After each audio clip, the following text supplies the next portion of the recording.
There's nothing that I wouldn't do for you. I made the comment several times, right? I was loving you to death. And that's literally what I was doing. I was giving you so much love that it was going to kill you. I was enabling you. I destroyed my life. I had a 30-year marriage. I had a 27-year career on the railroad. People wanted to be me. They just thought we had this perfect life. You have all the money you want. You have all the toys you want. You have all the jobs you want. Now, you don't want what I want. You don't know the price I pay. You don't know the price my family pays to have what I want, right? Because inside I had this dirty little secret. I was an addict, a full-blown addict. Welcome back to the Plugged In Podcast. I'm your host, Wade Mulhauser. I am super excited because I have the OG senior Wade Mulhauser with me on the podcast today. Today's episode, we want to speak directly to families who've gone through addiction. We are two individuals in one family that have gone through addiction together, and on the other side, recovery. So I definitely have the child perspective. He has the parent perspective. And what we want to talk about today is just going through any issues that we had in our own journey. If you are a loved one of somebody who is struggling with addiction, this is going to be the episode for you. You do not want to miss it. I'm super excited. It's the person I admire, I look up to. I am his legacy, which is something that I hold near and dear to my heart. But without further ado, Dad, Wade Sr. Welcome. Welcome. Like the intro, like what you said there about the legacy, right? Because as we talk about this issue, that's one of the things, I always am proud of, right? Named him after me. He's going to be just like me, right? Every legend needs a legacy, right? Even if I'm a legend in my own mind, like I've been told, you're my legacy. And so that plays hard on me as we talk about this whole thing, right? When someone admires you so much and all they do is look up to you all your life, right? And you let that person down. Not just you, but the whole family, right? Became an addict, and I was always an alcoholic. If there's such a thing as a functioning alcoholic, right? House was in order, pretty much so. But once drugs entered the scene, I can see where the chaos started to the big fallout years and years later when things were full blown. When we talk about addiction, just kind of starting out how it was before it is now. You've gone through recovery. You have more years than me. And I'm 13 sure years and 2 months. 13 years and 2 months. I'm sure you've seen addiction and even friends who've been in AA and stuff in the program, maybe before you thought you were even an addict. How do you see recovery or addiction back then versus now? So to know a little bit about me, to answer that question, I was a drug and alcohol counselor for 10 years. Right, on a new program that they started. Actually won some national awards doing this kind of stuff, helping grow the program. I knew the answers, which was bad because it helped me manipulate every situation, right? I didn't buy into things. When you would tell me that really with alcoholism, it's an allergy and a disease and it's hereditary, I would argue that. No, it isn't. It's not like cancer, right? So I really didn't understand it when people would say things to me. There was nobody, though there was plenty of addicts and alcoholics in our family, there was nobody who really went through it who could really sit down and explain things like it needed to be explained to me. Obviously, there was a season in your life where you had to stop rescuing me or stop helping me or trying to give me the solution. And I remember key times where you said, Wade, I wish you could have this. I wish I could just wrap up my sobriety and give it to you, but I can't do it. Can you tell everyone what that's like, of knowing exactly what I was experiencing and realizing that the only way forward was to basically let go? So to answer that, I have to kind of touch on a little bit of my own journey, right? We had talked about addiction and alcoholism, how it affects other people. It's really the people who are caught in the crossfire of the addict and alcoholic that are hurt the most, right? We're hurting our loved ones, and we feel it. We really feel it, right? Remorse, regret, shame, which leads into anxiety, leads us into depression. We have trauma because we're not mentally right in the head once we hit this stage. And so to come to terms with that for yourself, what you went through, and then to try to help you with it, and you're my son, right? You're my legacy, and to see you go through this, there's nothing that I would do for you, right? I wouldn't do for you. I made the comment several times, right? I was loving you to death. And that's literally what I was doing. I was giving you so much love that it was going to kill you. I was enabling you. I didn't have boundaries. I let you cross the boundaries. You would use me. You would manipulate me, which was causing huge resentments in my life toward you. I was, getting called I'm in poor health, right? I need my sleep. I got a bad heart. I got high blood pressure. I'm a diabetic, and I'm getting calls at 2 in the morning, at 4:30 in the morning. Chandler PD, Phoenix PD is full of puke. You're calling me. You're at this detox. You're at that detox. And here I was, that parent. How can I enable you? Right? Can I, Dad, I need money for a place to live. Dad, I need my phone bill. Dad, I need this paid, right? And I would make those payments so you could use your money or whatever money you could to buy drugs, which is causing huge resentments. Tell me about how you found recovery and what that process was like, because I'm sure through your own recovery process, and we see it all the time with the treatment center, people leaning on codependency and things of that nature. And was it a sponsor who told you that you needed to let go of my situation, right? You always hear the 3 C's, you didn't cause it, you can't cure it, and you can't control it. Yeah, for me, with my own addiction and alcoholism, I destroyed my life, right? I had a 30-year marriage to my best friend. I had a 27-year career on the railroad. Family, friends, I used to hear from people all the time how people wanted to be me. They just thought we had this perfect life, right? You guys have all the money you want, you have all the toys you want, you have all the jobs you want. And my friends were like, man, if I could have what you have. And inside I always had this sickening feeling. Now, you don't want what I want.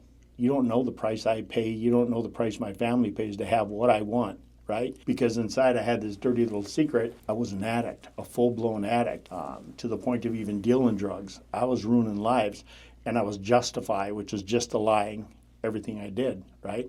I'm not hurting anybody. I'm not hurting at the time my wife. I'm not hurting my kids. I mean, look, they have anything and everything, and 3 of them. We spend time together. We do these things together. I was robbing time from you guys, precious time of raising you. What was it like knowing that you had already gone through that, knowing exactly not only where I was at and what I was going to go through, but what was going to have to lie ahead for me to get to any kind of solution? So as any parent goes through anything, we try to make things easier for our kids, right? So in my story, they say jails, institutions, or death, right? Locked up, covered up, or sobered up. It's going to be one of the 3 to get you straight, right? Losing everything I just mentioned wasn't straightening me out. Wasn't going to get me sober. I didn't hit rock bottom. You mean really losing a 30-year marriage to your best friend, losing your job, losing your family? You were the only person I had in my life, right? A 15-year-old kid at the time was the only thing I had in my life, and you were the only thing that kept me moving. And so when you said you wanted to come with me, live with me after the divorce, that made me start to think, did it make me want to go do recovery? No, I was actually in recovery, and I was manipulating them through recovery. So it didn't. And knowing the things that I went through, and here my legacy is just like his dad, we're very good at manipulating things. I had to try to stop you from doing this. And also remembering that no matter what I told you in life, and you played sports, and I always said I was your coach, man, I could tell you exactly how to do something in sports. When you were having a problem, you'd be like, Dad, I'm struggling here. And I would tell you to do it, and you wouldn't do it. And you could have like Gary or Dave tell you the same thing, only maybe, and you would do it in Excel. So anything I really ever tell you, you really don't, you hear me. I know you hear me, but it was like you wouldn't trust in what I was saying. And I knew this when it came to sobriety, and I was trying to wrap it up and give it to you on a silver platter, right? You didn't want to hear it. And I knew for several reasons why you didn't want to hear it. One of them is because I destroyed your life, right? Here's my dad trying to tell me, he's an addict, he's an alcoholic. You're young in this, and even as, you progress and you're in your 20s and 30s, listen, he screwed up his life. You weren't giving me that opportunity of, he screwed his life up. It looks like his life's back on track. Maybe he knows what's going on here. Maybe I should listen. And I was trying to give you the message and how I did it, which, you got to find your own journey. You have to find God. You have to find your own higher power. For me, finding God was pretty easy, because I died, right? 6 minutes, 50 seconds, life came back. God brought me to AA. Brought me, to the God of my understanding, which was key for me. And I used to use that on you. Because when I started getting sober and we started talking and you started seeing change and remembering that we never went to church, right? I remember us praying at night all the time, when, you'd sleep with us and this and that, we'd say our prayers at night. We prayed, but we really didn't have that conversation about God and stuff, right? So, God coming into my life, saving my life, everything that I saw, it was easy for me to buy into this. And as soon as you and I knew you were struggling, I knew you were using, I would be trying to tell you, I could see you bucking, you didn't want to hear it. And as soon as I mentioned the God thing, you'd be totally turned off. I thought to myself, you know what? You're having the same misconceptions I am. You're equating the talk about God and a higher power to religion. And I knew, you were against religion and your sister and stuff. And it was like, I'm not getting through to you.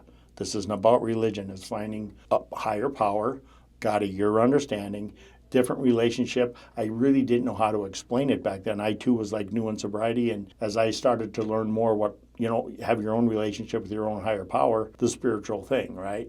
Spiritual, again, like I always say, 2 words. Spirit meaning God, ritual meaning on a daily basis. Wait, listen, if you pray every day, you're spiritual. You're praying to God, a ritual is on a daily basis, spiritual, put them together, trying to give you simple things. You didn't want to hear it.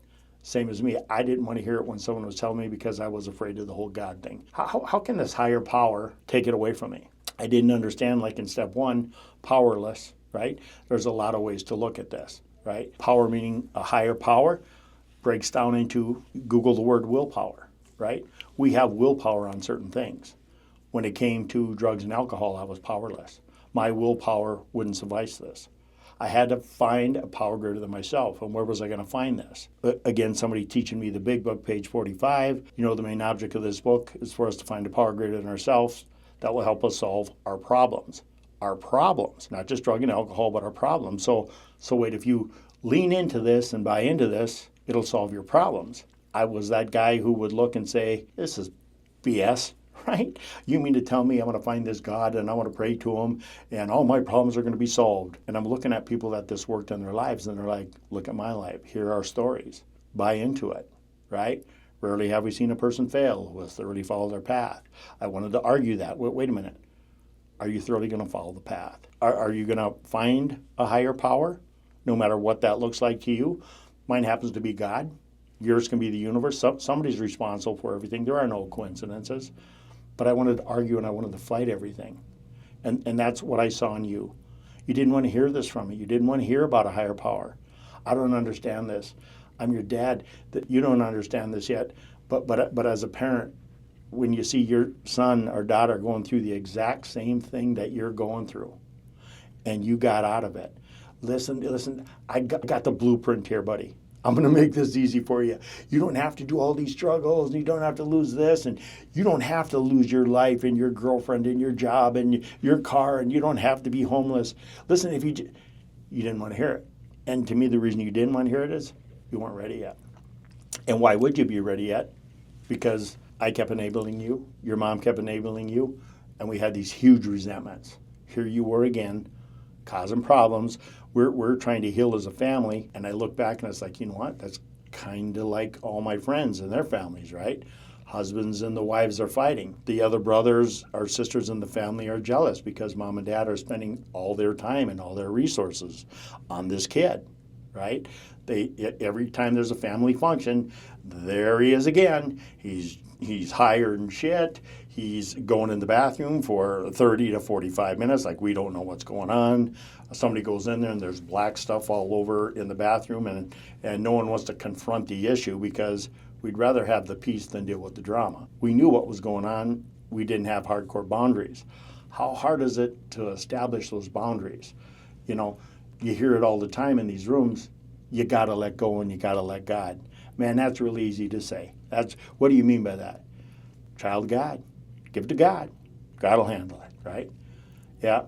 So I would do that. Yeah, this is it. I'm giving it up to God, right? And things would be changing and things would be going good in your life. And you'd start making these calls now about you needed something. And I would hear this voice in my head, don't do it. Stay out of this. Stay out of this.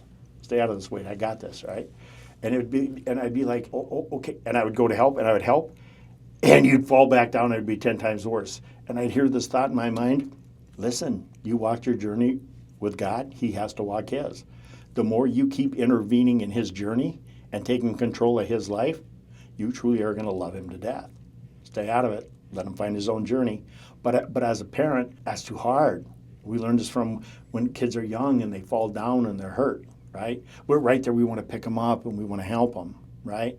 Some people say, the kid's got to get his hand burnt before he feels it. which too leads into, how hard it is to set these boundaries for a parent. I know if I don't keep paying your bills, I know when your sister, how hard it is for her to kick you out of her house.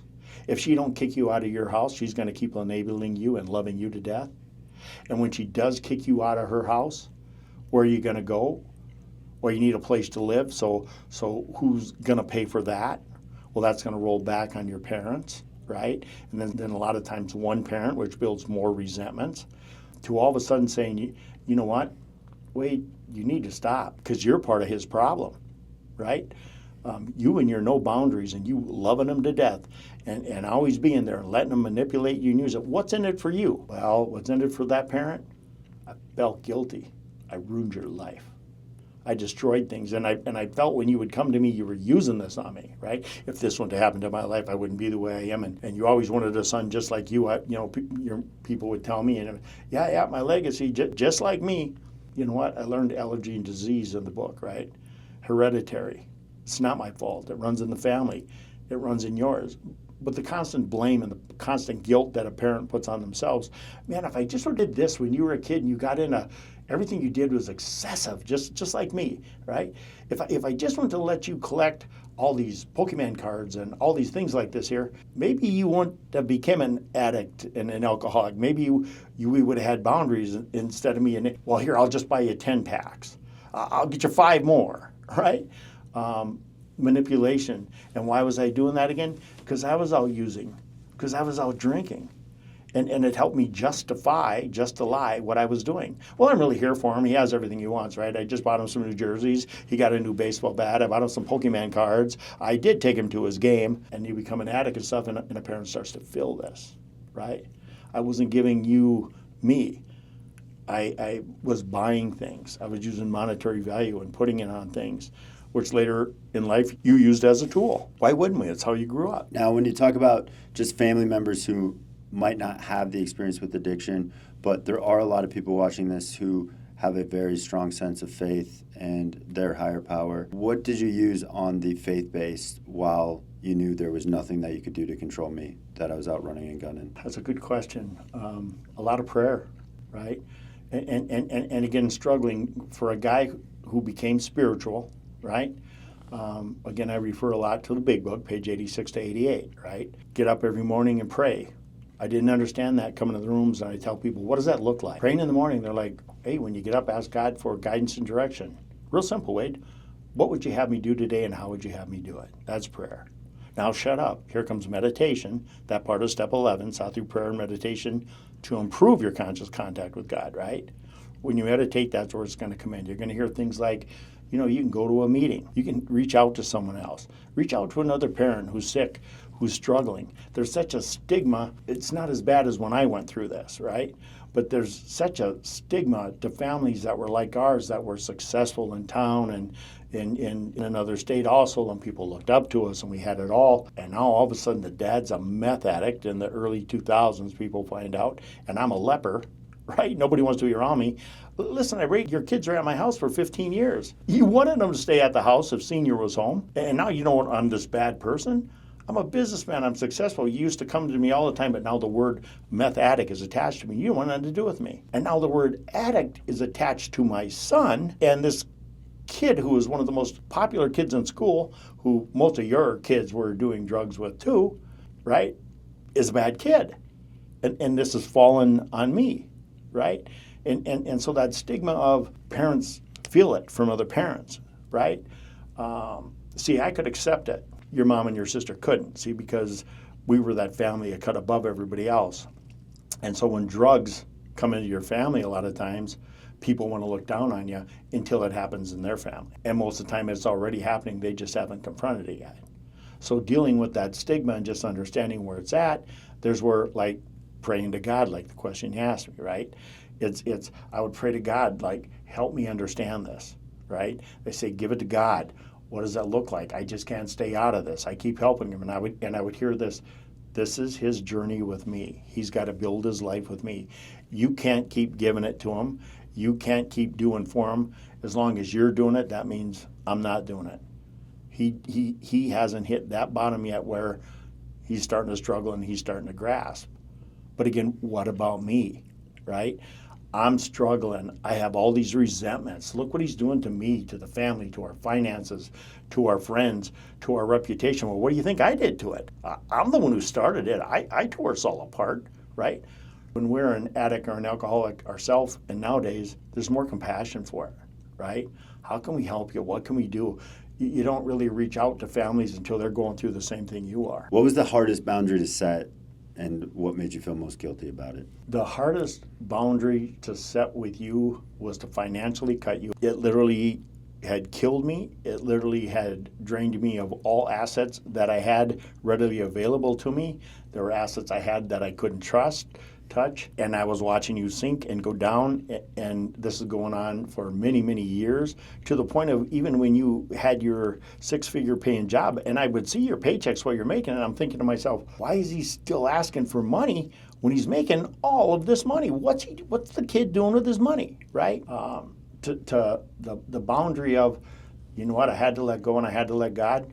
So be it. Whatever's going to happen here, I've heard it for the last time. I'm going to be responsible someday when he dies.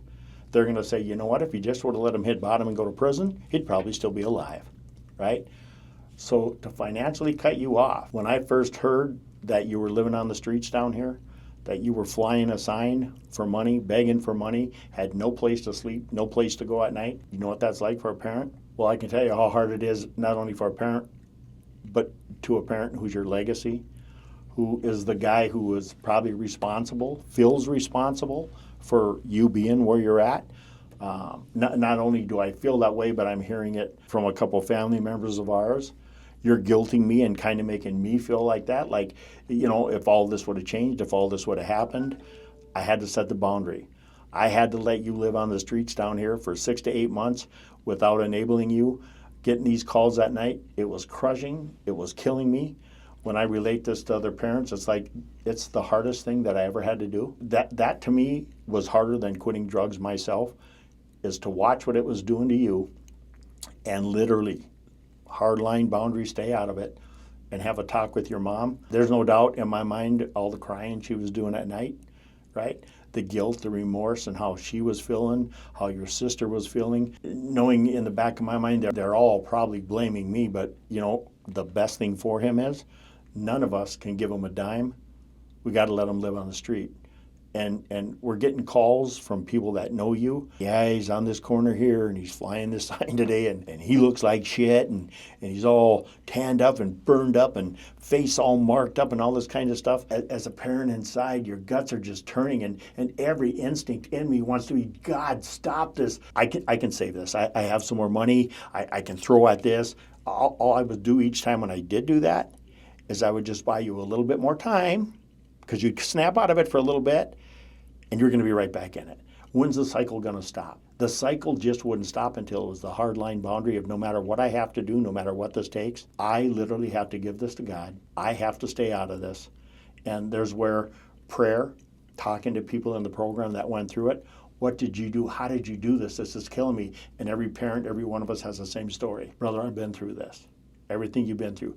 All the emotions, the heartache, the guilt, every single thing you feel, you gotta let him walk his own path and his own journey, because if he doesn't finally hit that rock bottom, he's not coming out of this. You are gonna keep loving him and then you got a whole nother can of worms you're gonna deal with. Why is a boundary an act of love and not an act of rejection? The boundary is twofold for me. It's here for me and it's here for you, right?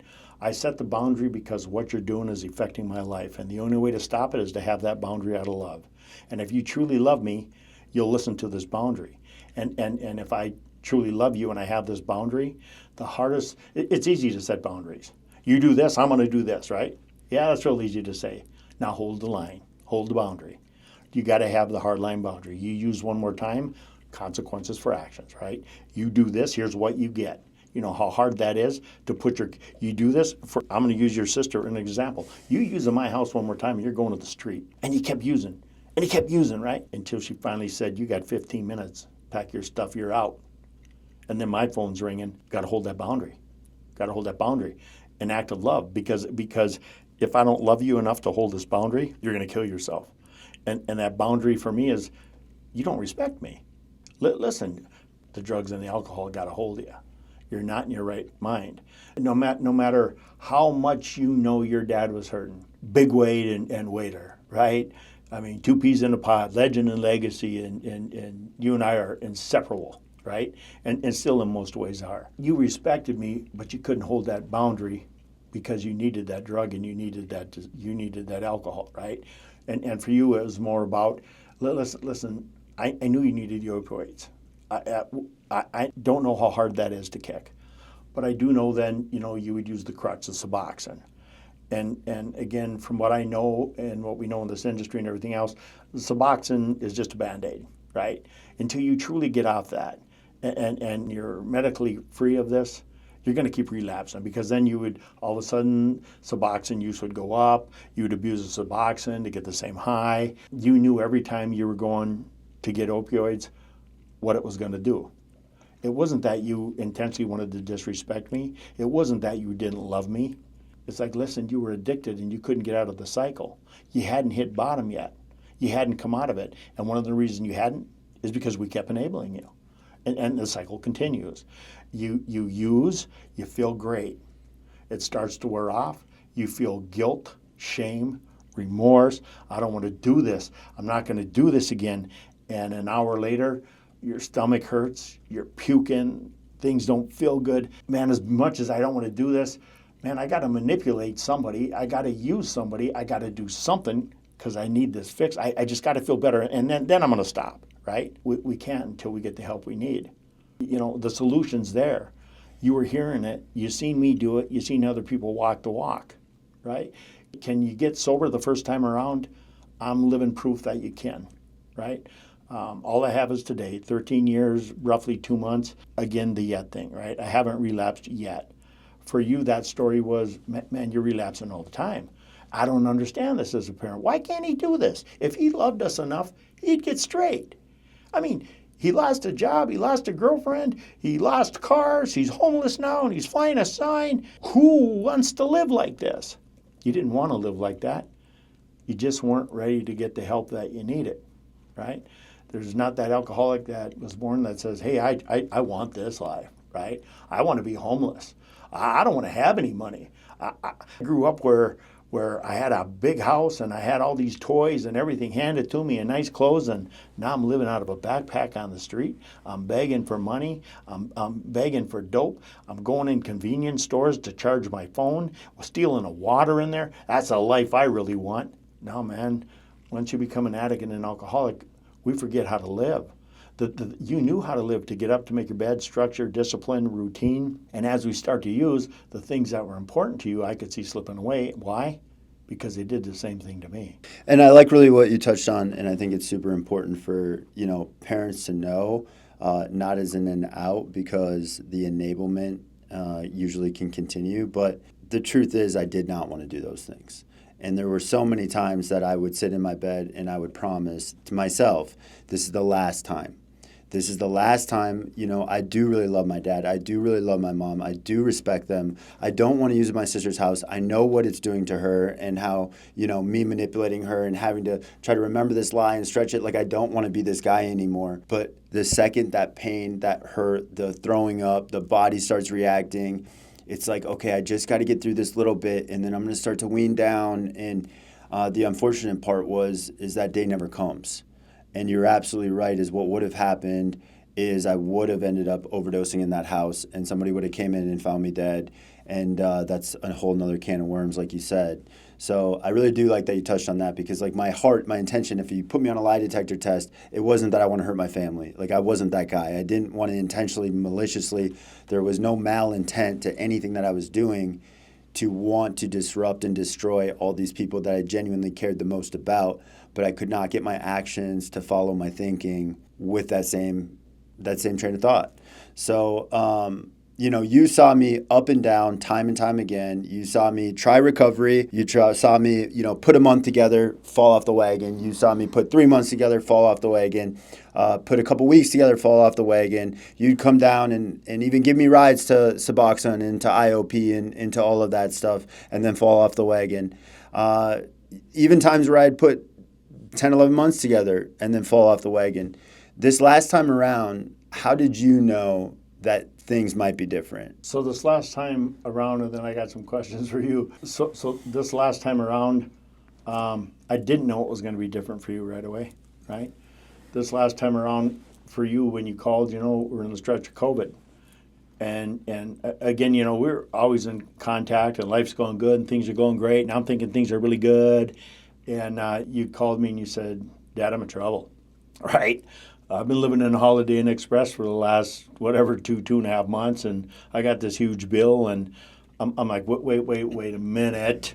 You're in sober living. And you're like, oh no, I've been staying in a Holiday Inn Express. I'm have food brought up, drugs getting delivered, Listen, and again, now here's my son calling and he's struggling and we're in COVID, right?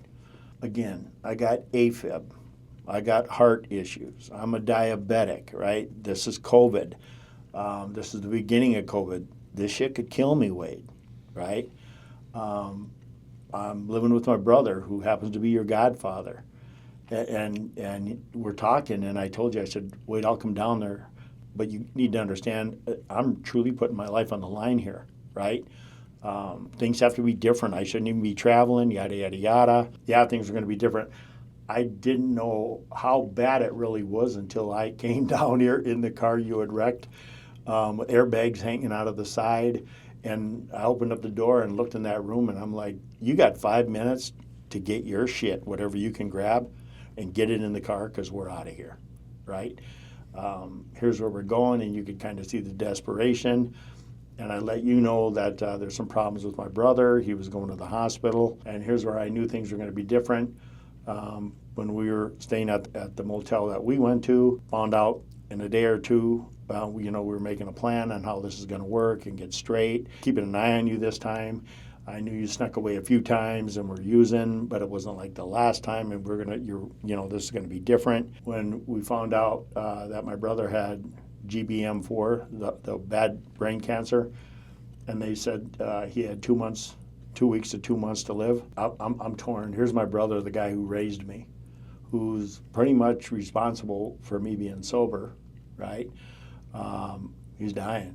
And he's got 2 weeks to 2 months to live, and I got a choice to make. I got my son, my legacy, my namesake, sitting here struggling with drugs.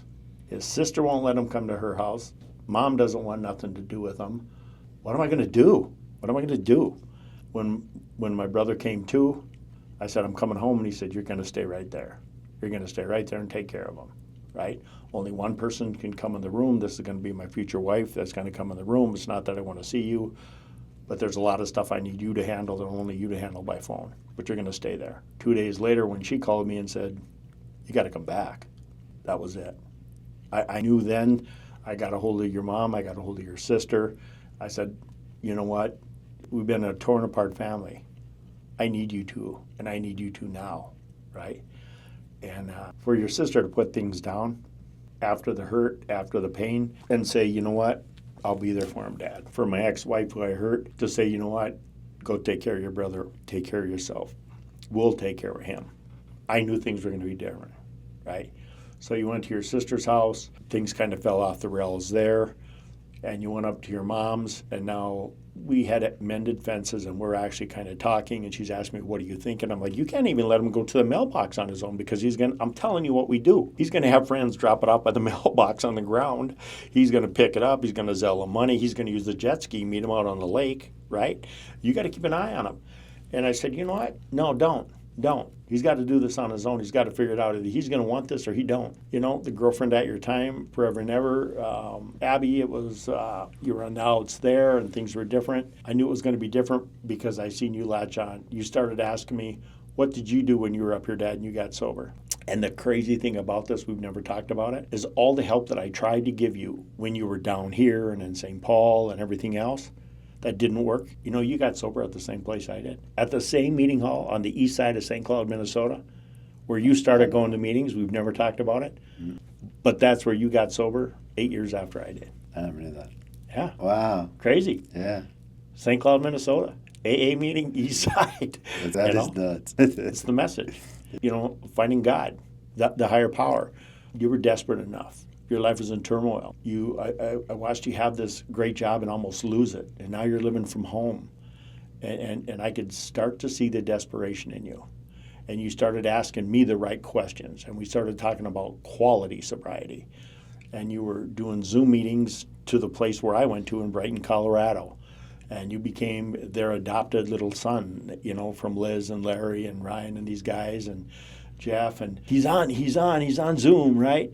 And it was like, listen, he's back in St. Cloud where I got sober. You guys, let's help him. And it's like, listen, we can carry the message. We can't carry the addict, right? This is his journey with God, right?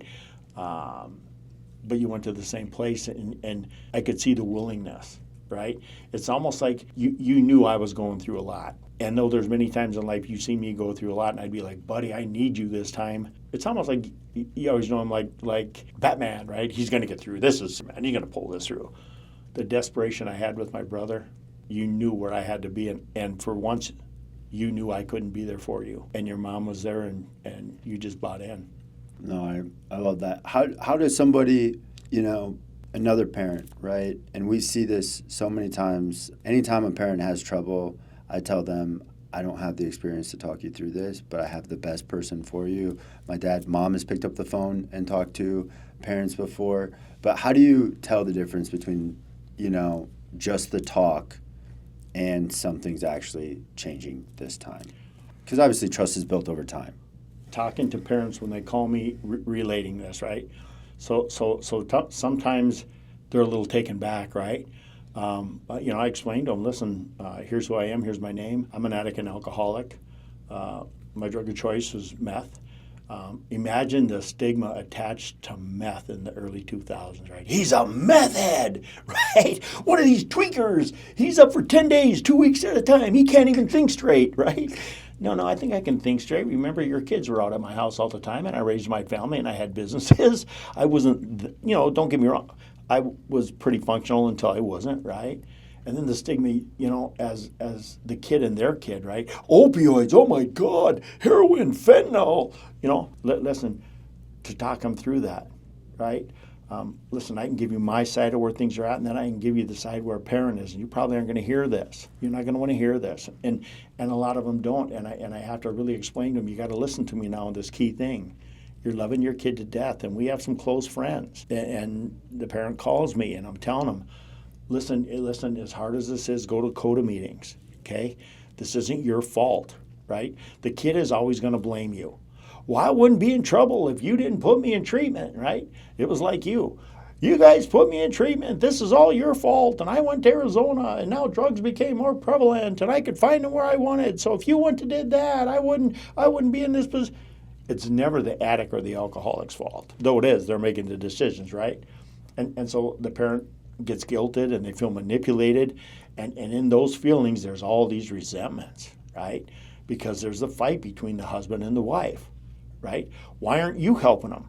Why aren't you helping me?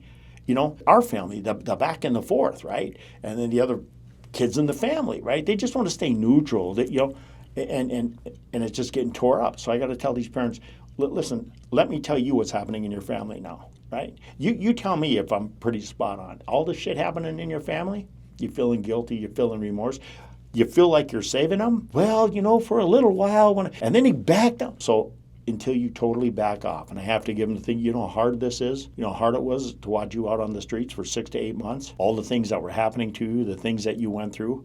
I know what you're going through. You haven't gone through this yet, right? But when you do, and you still have to stay out of it. Lucky us, it was only 6 or 8 months wait, right? I mean, we have friends, and I talk to them, their kids been doing this for 8, 10, 12 years, you know, but they get these little stretches. Well, how'd the kid get that little bit of stretch, right? Well, you know, we felt bad, and he was doing good, so we got him an apartment. Yeah, you didn't let him crash yet, did you? Going to keep loving him to death? Are you going to set that hard line boundary, right? That's going to stop these resentments and stop this stuff. Because I'm telling you, more than likely, there are those few people like you who can quit without going to treatment, right? And going through the withdrawals and the whole 9 yards. Without this person getting the help they need, they're in trouble. And one of the big differences between when I went through it, I remember when I grew up, the stigma attached to everything else. The one thing in sobriety now that's really changed over the last 5-8 years is the mental health side of it, right? We never want to talk about that. Well, naturally, every addict and every alcoholic is suffering from mental health issues. We have depression because of the damage, the hurt, and the bullshit that we did. We have anxiety. How are we ever going to straighten our lives out? I mean, I can't even hold a job. I'm at rock bottom. I don't have a place to live. I don't have any money. You think I want to live like this? You may find that very select few addict alcoholics who want to tell you this, but I'm telling you from one, and I deal with them in our business a lot, there's nobody who wants to live out on the streets and beg for money and not have any food in 110 degrees, or up in North Dakota, when it's 20 below. What about the trauma? What about all the trauma? The trauma that's caused in addiction, why they're going through things, the living on the street, the mental anguish and stuff. But what about the trauma? Let's talk about how they grew up. Trauma in the household and the things that happened. See now, I see more of that and where the businesses are going. And that's where, I love our business, right? But listen, you got to truly talk to the person like talking to a client. I get it. You got alcoholism and your addiction and what you're addicted to and what's that look like. What's your past look like? Your mental health issue. Let's talk into that. And then nowadays we can decide, listen, we got a business, we're fortunate enough where, we can deal with SMI issues, right? We can deal with autistic kids and neurodivergent kids on a level now. We have 2 different residential treatment centers that specialize in different things. We have an outpatient treatment center. I'm just talking about ourselves, and there's a whole plethora of resources we can give you, and there's other businesses just like ours that are realizing now mental health is a big thing. I love that. I got a question for you. Okay. All the stuff that that you put me, your mom, and your sister through, and you knew it because you needed those drugs, and you knew what you were doing to us. And you knew the division you were causing more and more every time with me, your mom, and your sister.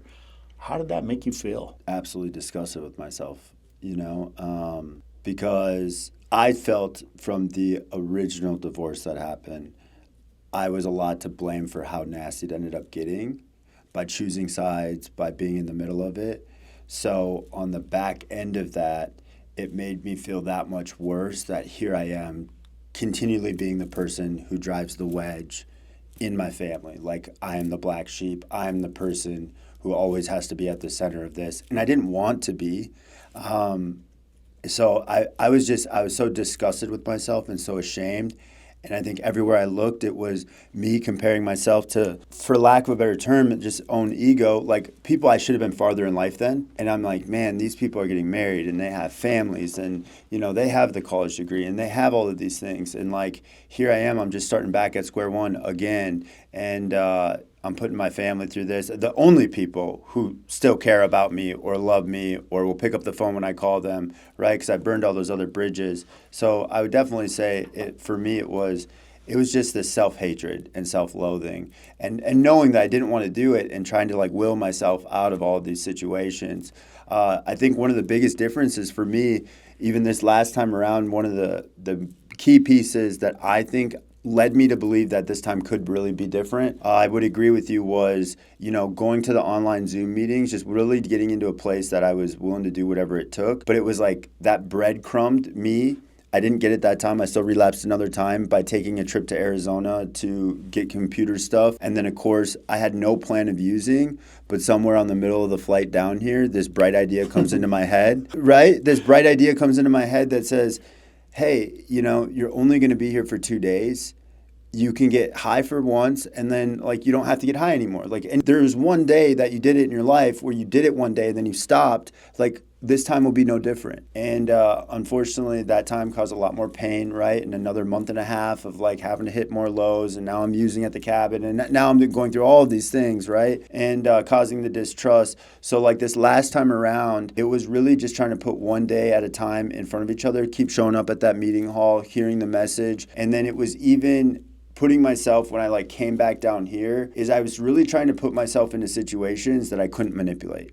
I didn't want to really, even with Mom and Jeff, when they graciously let me detox on their couch and stay up there, or down with when I was with Abby, trying to respect, you can't stay here during the week. This is what you need to do. And it was me not trying to push these boundaries, because I just knew that if you gave me an inch, I couldn't help but to take a mile.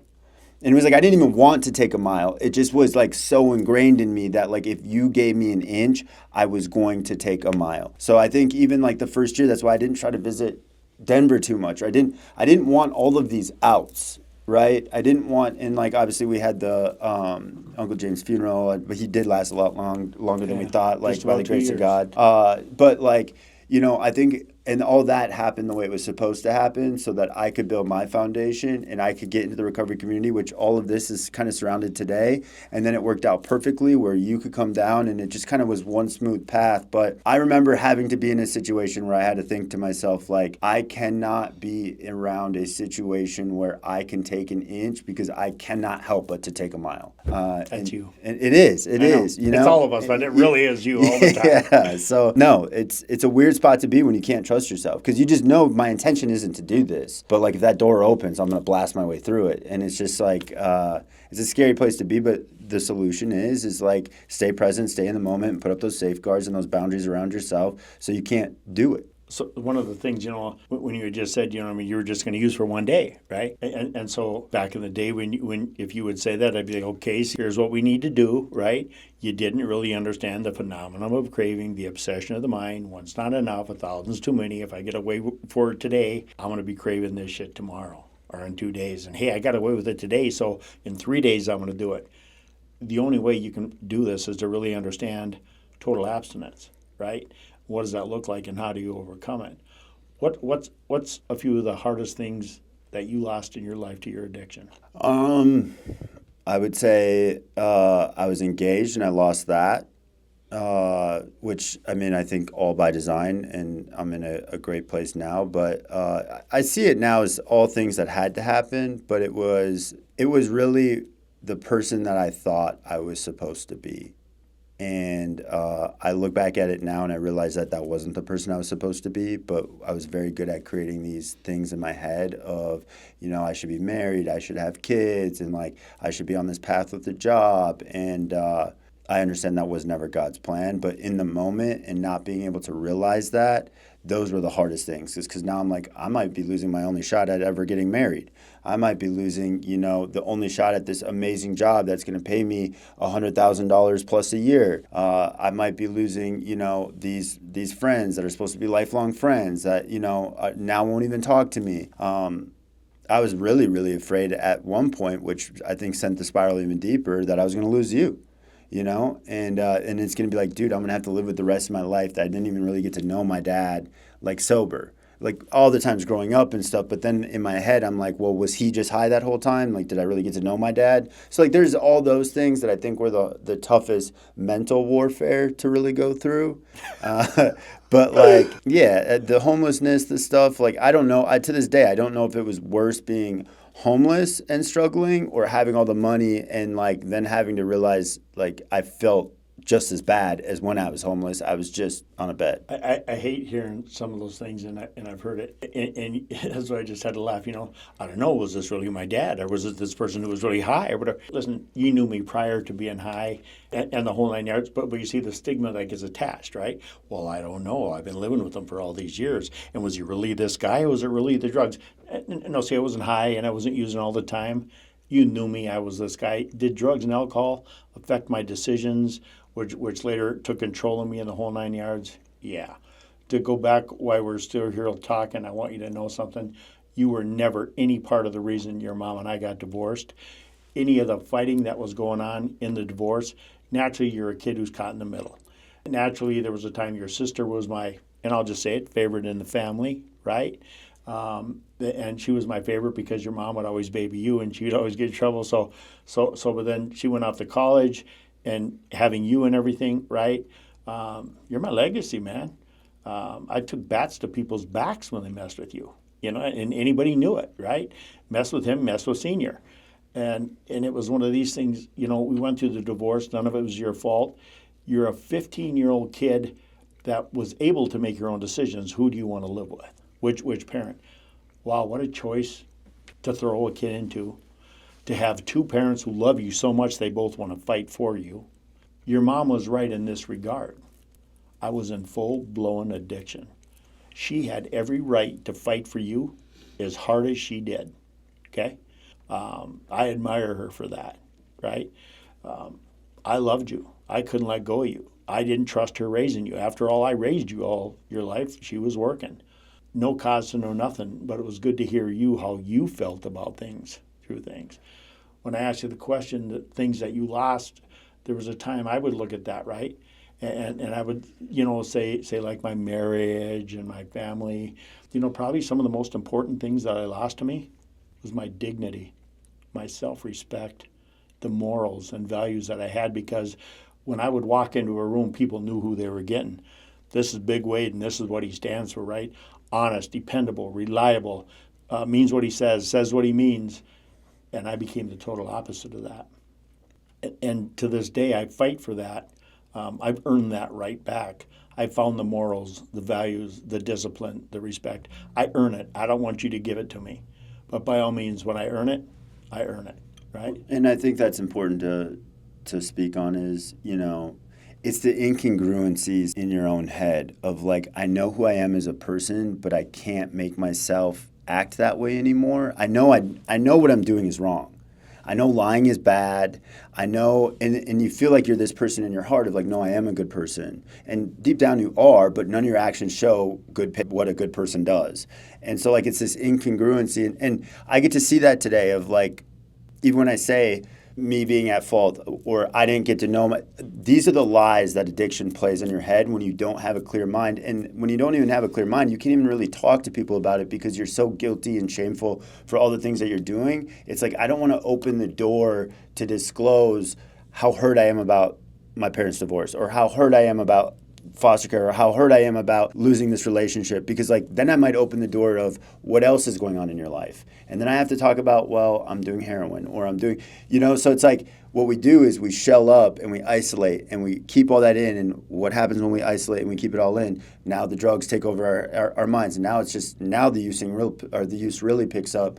And it just repeats that cycle that maybe sitting down and getting honest with a counselor or sitting down and just telling a friend at one point, and maybe your story is different, but at one point I can honestly say, other than you who probably had the best idea of what was going on, not one single person around me really knew what was going on in my life. I know that. And I say that because, here was your mom who didn't know nothing about nothing. It was hid so well from her. People to this day can't believe it for 20-some years, right? It's like, oh, she knew she was doing it without. Believe me, when I tell you, your mom didn't know. When people would say something, I would shut it up and shut it down real fast.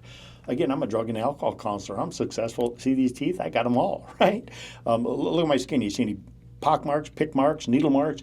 Oh, man, they're lying. They're jealous. You know what I mean? And so, yeah, nobody knew with you. But again, knowing you, I didn't know all of it. But I remember even then trying to talk to your mom about it. And she was, I always call it ostrich syndrome, right? She'd have her head in the sand. She didn't want to hear it. And I'm like, listen, you may not want to hear this, but I'm going to show you the signs. Stop it. I lived with you. When you hear me saying this person's doing it, we're pretty spot on, right?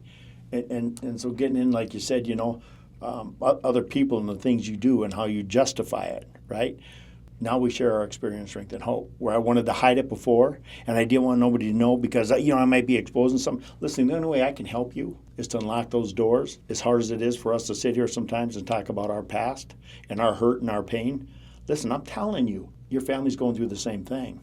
Don't be embarrassed. Don't be ashamed. Go to somebody. It's like beating cancer or something. Go to somebody who's been through it. Stay open-minded. Try what they have to say. Use the resources that are out there.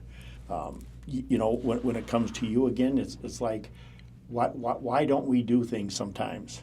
Character defects, right? Ego and pride. I don't want people to really know this about me. I just want you to see, as the big book talks about, the actor scenario. I want them to think of me this way. I'm that great guy, and I don't want them to know that I'm an addict and alcoholic, and my parents and everybody went through all this. Well, wait a minute. What if I tell them all this? Because I got a sense their family's going through it, and it can save their life. How about we try that? Because after all, why we really drink and drug? It's because of our feelings, our character defects. And I find them out, in step 4 and step 5, why I do the things I do and what makes me tick. And once I know that, again, I relate a lot back to the big book. I have step 6 and 7 right there. Life becomes easy. I understand me now. I put the work in with somebody to help me. And there's nobody who can help another addict alcoholic like another alcoholic who's been through it. Which is the coolest part about what we get to do every single day. 100%. And it's super cool, like, even having that conversation, what's the biggest thing you've lost, is like, at one time, I say it lighthearted now, or maybe even that I have to think about it, but it's like, those are devastating events that you went through, that I went through, but now we get to see that we use that to help other people. So after everything that we've been through, the tough times, the getting sober, you go through it, the having to get cut off, watching me get healthy, building you up, just let it down again, and then build it up again. After everything that we have been through, tell us about where we're at today and how happy you are with where we're at today, probably. This should tell it all, right? So many people, they'll ask me, all the time, they're like, how you doing, right? Man, I'm out of the nightmare and I'm living the dream. And I got to explain that to some people, right? I'm out of the nightmare for people who don't understand. You know what it's like to be an addict and alcoholic? You're living a nightmare. You're just existing. You're not living. You don't know how to live. You forgot how to live. You forgot joys. You forgot happiness. The only thing that makes you happy is when you're not feeling dope sick anymore and you're getting high and you have something, and how long is that going to last? And then you get into the guilt, remorse, the shame, to understand where we were, right? How hard life was for an addict and alcoholic, a father, a son, a legend, and a legacy.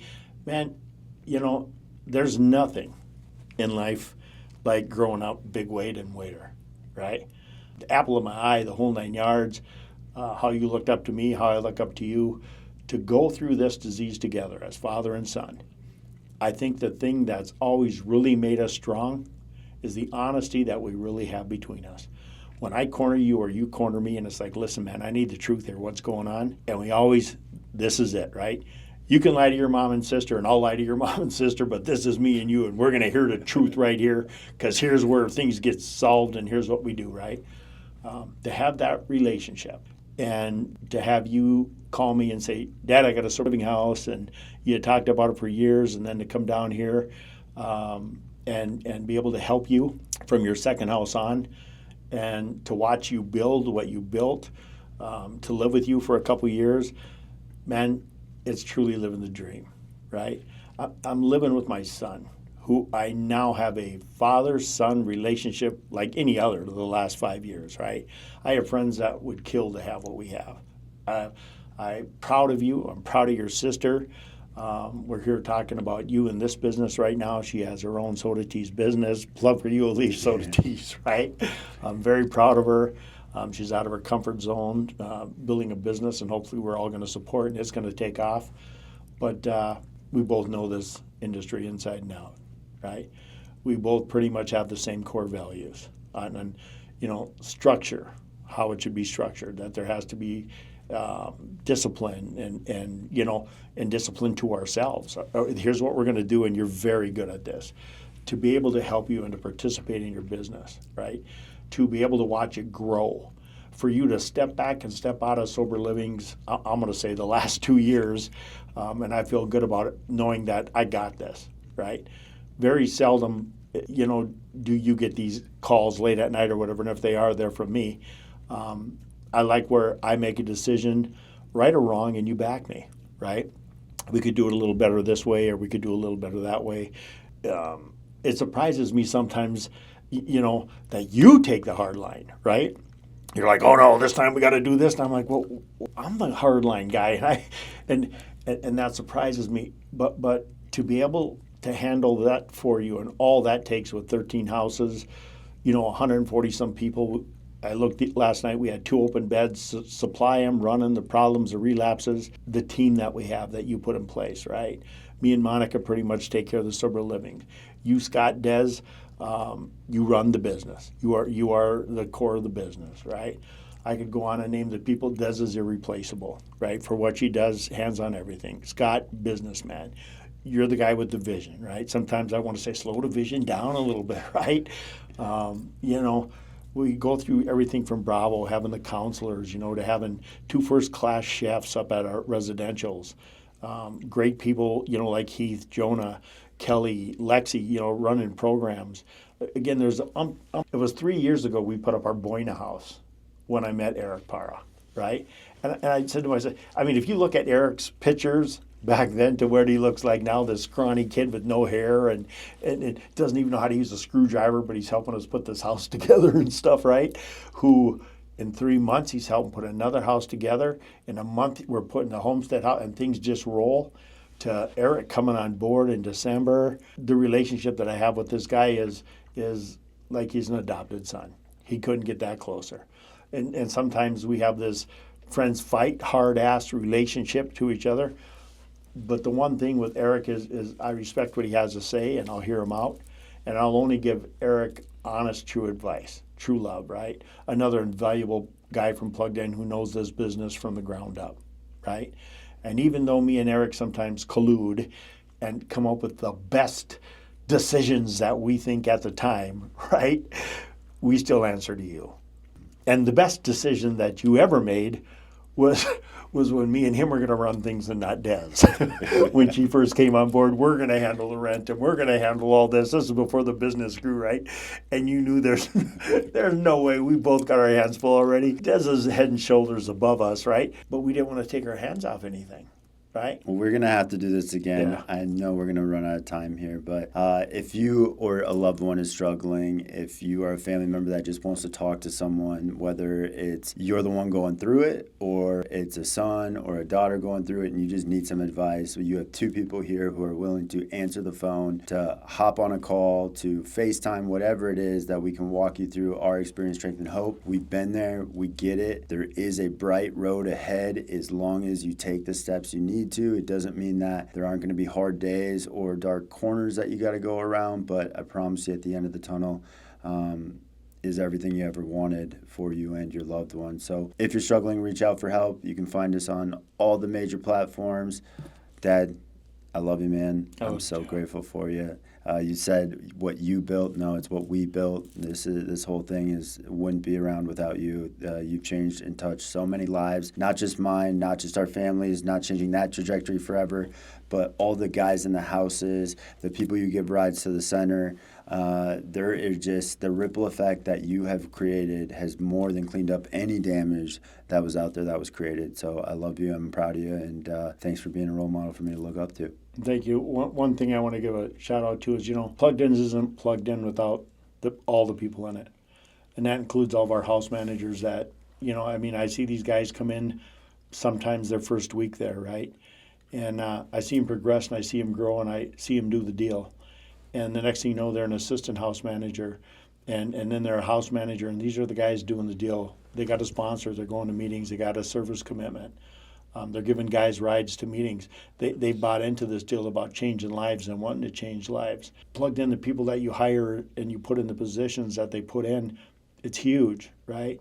And giving a shout out to, you're right. You started this. I came on board. And then your mom and Jeff and Alicia came on board and Plugged In grew. And then Scott came on board and it really grew. And now we got Paul coming on board and possibly a couple other people. And, when you have more resources, you can really grow. And it's a testament that we've all bought into the same thing, sobriety, mentally, physically, and spiritually. And it affects all families in all walks of life. Thanks.